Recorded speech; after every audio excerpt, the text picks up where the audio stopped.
Performing their program, Sticks and Stones, WGI Sport of the Arts is proud to present Warren Central High School.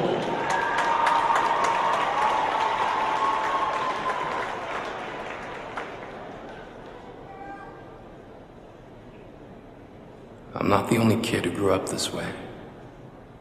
Surrounded by people who used to say that rhyme about sticks and stones. As if broken bones hurt more than the names we got called, and we got called them all. So we grew up believing no one would ever fall in love with us. That we'd be lonely forever. That we'd never meet someone to make us feel like the sun was something they built for us in their tool shed. So broken heartstrings bled the blues as we tried to empty ourselves so we would feel nothing. Don't tell me that hurts less than a broken bone. That an ingrown life is something surgeons can cut away, that there's no way for it to metastasize, it does. She was 8 years old. Our first day of grade 3 when she got called ugly.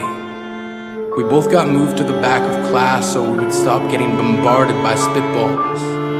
But the school halls were a battleground where we found ourselves outnumbered day after wretched day. We used to stay inside for recess because outside was worse. Outside we'd have to rehearse running away or learn to stay still like statues, giving no clues that we were there in grade 5. They taped a sign to the front of her desk that read, "Beware of dog." To this day, despite a loving husband, she doesn't think she's beautiful because of a birthmark that takes up a little less than half her face. Kids used to say she looks like a wrong answer that someone tried to erase but couldn't quite get the job done. And they'll never understand that she's raising 2 kids whose definition of beauty begins with the word mom. Because they see her heart before they see her skin. Because she's only ever always been amazing. He was a broken branch grafted onto a different family tree. Adopted. Not because his parents opted for a different destiny. He was 3 when it became a mixed drink of 1 part left alone and 2 parts tragedy. Started therapy in 8th grade, had a personality made up of tests and pills, lived like the uphills were mountains and the downhills were cliffs, 4/5 suicidal, a tidal wave of antidepressants, and an adolescence being called pauper. 1 part because of the pills, 99 parts because of the cruelty.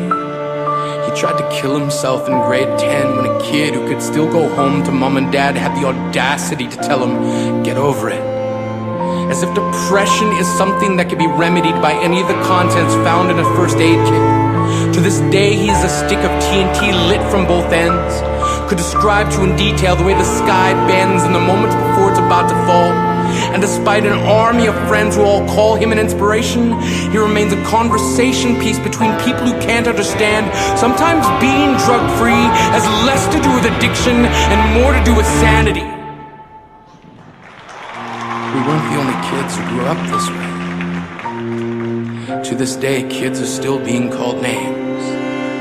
The classics were "Hey stupid," "Hey spaz." Seems like every school has an arsenal of names getting updated every year. And if a kid breaks in a school and no one around chooses to hear, do they make a sound? Or they're just background noise from a soundtrack stuck on repeat when people say things like kids can be cruel? Every school was a big top circus tent, and the pecking order went from acrobats to lion tamers, from clowns to carnies. All of these miles ahead of who we were freaks. Lobster claw boys and bearded ladies. Oddities juggling depression and loneliness, playing solitaire, spin the bottle, trying to kiss the wounded parts of ourselves and heal. But at night, while the others slept, we kept walking the tightrope. It was practice, and yes, some of us fell. But I want to tell them that all of this is just debris left over when we finally decide to smash all the things we thought we used to be. And if you can't see anything beautiful about yourself, get a better mirror. Look a little closer. Stare a little longer. Because there's something inside you that made you keep trying despite everyone who told you to quit. You built a cast around your broken heart and signed it yourself. You signed it. They were wrong. Because maybe you didn't belong to a group or a clique. Maybe they decided to pick you last for basketball or everything. Maybe you used to bring bruises and broken teeth to show and tell but never told. Because how can you hold your ground if everyone around you wants to bury you beneath it? You have to believe that they were wrong. They have to be wrong. Why else would we still be here? We grew up learning to cheer on the underdog because we see ourselves in them. We stem from a root planted in the belief that we are not what we were called. We are not abandoned cars stalled out and sitting empty on some highway. And if in some way we are, don't worry. We only got out to walk and get gas. We are graduating members from the class of We Made It.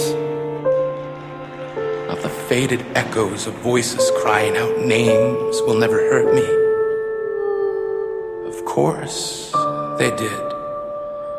But our lives will only ever always continue to be a balancing act that has less to do with pain and more to do with beauty.